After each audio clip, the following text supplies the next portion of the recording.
Hi, Eli Weber, Kabbalah Guru. Welcome back to my channel. A lot going on. There's a lot of fake news out there. If you can believe it, you see with your eyes. It's just like I saw 9/11 with my eyes, but my heart, my mind could not understand what I was seeing. I could see it, but I couldn't hear it. I couldn't understand it. And if you listen to Torah, if you listen to my channel, come to our live meeting. We have a live meeting now at 11 o'clock every morning.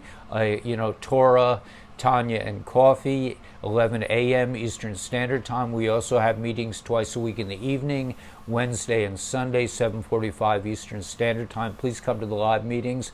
But this is an amazing time to be alive. This is a time to generate wealth, both intellectually, both through your heart, financially, in all ways. This is a time of tremendous opportunity. So please like and subscribe to my channel, hit the notification bell so I can send you other videos, smash the like button, come to our meetings. You could donate to the channel if you like, even a little bit helps. And let's rock.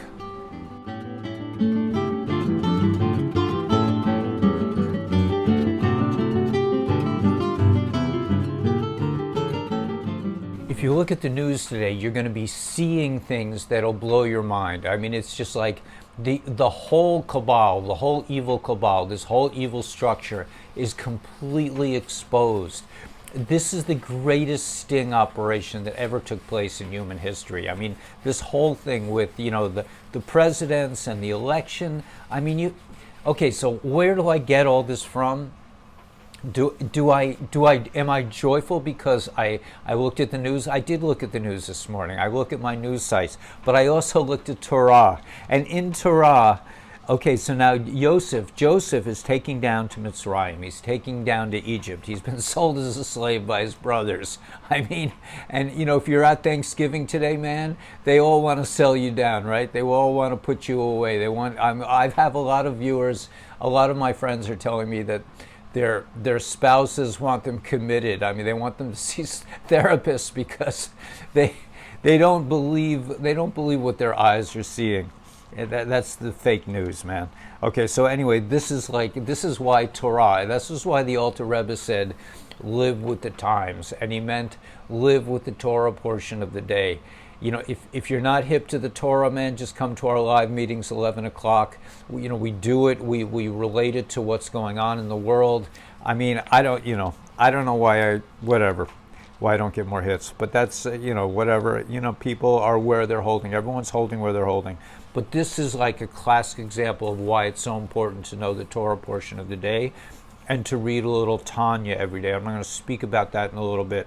But anyway, so Joseph is sold into slavery. Now, here's what's so cool, and this is why Torah is alive. It's like, I'm not a big rabbi. I haven't studied.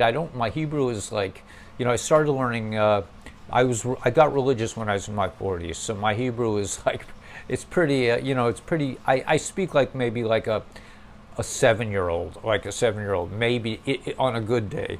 I'm working on myself. But anyway, this is why Torah is so alive, and it's so much better than the fake news. I mean, I like both personally. They said when we come into times of Mashiach, when we come into the Great Awakening, and we're aware of it, I think we're already there.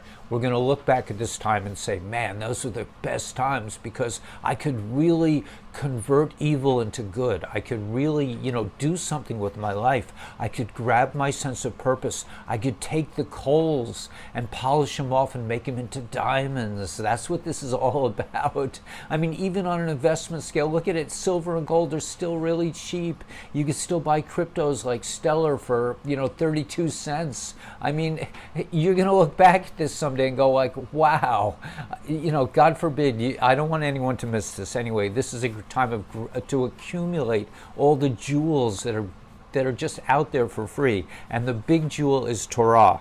Anyway, so so I'm going to give me a lowly yid. I'm not a big, like I said, I'm not a big Talmud Chacham. I'm just like a regular guy. I was a public school teacher most of my life, a huge failure in the eyes of society. I mean, a developing teacher, but I can see, I can understand. So, okay, so in today's Torah portion, Yosef has been sold into slavery. Where is he enslaved? He's enslaved by the chief of the butchers. Okay, now you can think of this as like, wow, he's a slave man, and it says in the Rambam that he was well formed. He represents Yesod. Those of you who are into Kabbalah, and Yesod is kind of like the sphere that receives, and it's kind of like the way we communicate with the world. And that's why I'm just throwing things out here. That's why you don't want to get involved. I mean, to the best of your ability, you have to escape the trap of pornography, because pornography basically blocks your yesod, so you can't communicate correctly with the world. And I'm not saying this is an easy thing, man. I mean, I have people that have been so destroyed by this evil force. But anyway, so he's in this guy's house, man. He's a slave. Yosef is in the chief of the butcher's house, and he's a slave. And he's going to have conflicts. The butcher's wife really digs Yosef, and that's a problem. It turns out that his daughter is somehow involved in. I think he eventually marries his daughter. So his daughter, she just misinterpreted. She thought that she was supposed to bear his children, but it's his daughter that eventually bears his children and perpetuates and really combines these two lines of thinking, the Egyptian line and Joseph. Why is Joseph so brilliant? Why is Mashiach ben Yosef? It's because Joseph combines the world with holiness. And it says that he never stopped learning Torah, even when he was a slave in the butcher's house. So why is this story so amazing? Because later, if you remember, I mean, the story of Joseph just blows my mind. He's imprisoned, right? Because the butcher's wife accuses him of, he won't succumb to her advances, and she eventually, nothing like a woman scorned, right? They throw him in jail. But the thing is, at the end of this story, the butcher is killed. He's executed by Pharaoh, and Pharaoh makes Joseph like the king of the world. I mean, but Joseph knows while he's sitting there as a slave, he doesn't lose faith, because he's connected to Torah. He's connected to his father's teachings, to Jacob's teachings, and that's where we should all be holding. If you're not connected, come to my 11 o'clock meeting, Eastern Standard Time, man. We talk about the connection. We talk about Tanya. In Tanya, too, today, in Tanya, they talk about, you can see the world through your intellect, but everyone is holding on a different level intellectually. Or you can see the world through understanding, through your heart. You can connect to godliness. And it's all right here, like Tanya. We're just starting with Tanya. I mean, if you're new to the channel, please come to my 11 o'clock meetings, because Tanya is just starting out. It started out on Yud Tes Kislev a few days ago, 11/11 or something, whatever. On the non-Jewish calendar. We're coming into Hanukkah. It's Thanksgiving, man. This is the greatest awakening that's ever happened on the planet. We're going through the greatest transition that ever happened. And so many people are going to be left behind thinking, oh, this is the end. It's it. There's nothing I can do. My employer is telling me to do what? I have to succumb to my employer? Really? Who's really in charge of this? I mean, there's no God? I mean, God can let this stuff happen? Really? Okay, anyway, I'm really talking to myself. I sounds like I'm giving you guys musar, instruction, harsh instruction, but I'm really just talking to myself. I lost my job. My employer told me, basically you'll never work again. And it's I'm surviving, man. It's I'm getting through it. I mean, thanks to you guys a lot. I'm getting beautiful contributions. That helps. But I'm also getting from this YouTube channel. And I also invested, man. I bought silver. As soon as this COVID thing hit, I knew, buy silver, buy gold. It's still cheap. Buy cryptos. So I know my cryptos are going up, no matter what anybody says. Not Bitcoin. I don't buy Bitcoin, but that's another issue.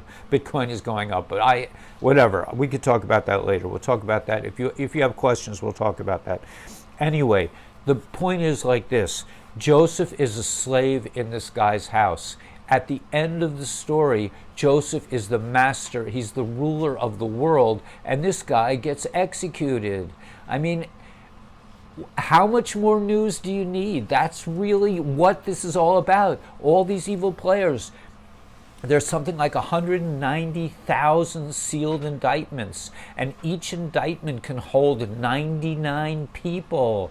The Gitmoed has been expanded. They're like, they're waiting for this flood. They're probably already convicting people. I heard the Nuremberg trials are already begun. We can't see it with our eyes, but if you're connected to Torah, if you're connected to truth, to emes, you won't worry. Okay, so that's my real spiel for today. I mean, it's all good, man. I mean, you may think you're like a slave in somebody's house, but you're really, if you're connected to Torah, you're like Joseph. You're a master of the world. You don't have to worry, man. Everything is cool. This is a time of tremendous opportunity. This is the darkness before the dawn. Everything is coming into play. Just remember that the Kabbalah has taught you all your life in school, in every facet of your life, you've been taught you are a miserable failure. You're a nothing. You're no good. You're not educated. You're not good looking. You're not this. You're not that. Everything is not. Whenever I go, I always was amazed whenever I had jobs. Like I would work as a waiter. Do they tell me, do this, this, this, and this? No. They wait till I make a mistake, and then they scream at me. Why did you do that? I'm like, well, why didn't you tell me not to do that? This is it, man. You've been lied to all your life, being told that you're a nothing, just like Joseph. But Joseph didn't believe it, and either do you, because you are the only one in the history of creation. Do you think God took all that brought you here in the first place and gave you all these experiences for nothing, just to remove you from the planet? No. Everyone has to sing with their purpose. Everyone has to connect to Torah and to their true nature. You are the only one in the history of reality that can be you, that's had your experiences, that knows who you know, that can help people that nobody else can help, that has a purpose that's totally unique. But we're all coming together. All of our purposes is to bring light onto this planet. This is the Great Awakening. This is the era of Mashiach. I don't know why I don't get 1 million hits. They shadow ban me. They keep me down. But you happen to be hearing this. Do I know anything? No, I don't. But I read Torah every day. I read Tanya at the crack of dawn. And I feel such waves of empowerment, just like Joseph, man. Even though it looks on the outer thing, I live in a little tiny house in Brooklyn. It looks like I'm a slave. I don't have a job. I don't have any income. Yet I'm a king. I'm the ruler of the world. I mean, what more do you need? And it's not me. It's all of us. We're all coming. We're all bearers of the light. We're coming into the greatest age ever. If you look at, I sent out a video, I don't know if you guys saw it, but it was about the looking glass, that the evil ones looked into the future. They had a way to look into the future. And all roads, all timelines, all strands of reality, all matrices come to one point, and that is the Great Awakening. It's happening. Whether you can't see it in the news, I see it in the news because it's like they're so outrageously exposed. This is all a big sting operation. They're all going to Gitmoed, man. Don't worry. And you're going to come out, you're going to you buy a few silver coins, you're going to come out, you won't even need it. We're coming into Nasara Jasara. The Kabbalah owes us a lot of money, and they're going to pay back. Believe me, they're paying back. They have all the gold. Everything is kumbaya, man. We're going into the Great Awakening. Okay, I've probably said more than I need to say. Please come to my 11 o'clock Tanya, Torah, and coffee meeting this morning. Come, Sunday and Wednesday we do a meeting 7:45 Eastern Standard Time, 7:45 p.m. And just have a great day. That's the best revenge, man. We're not going to have to worry about money soon. You're only going to worry about connecting to Torah, connecting to godliness, helping others, doing mitzvahs. Okay, may the force be with you, and God bless.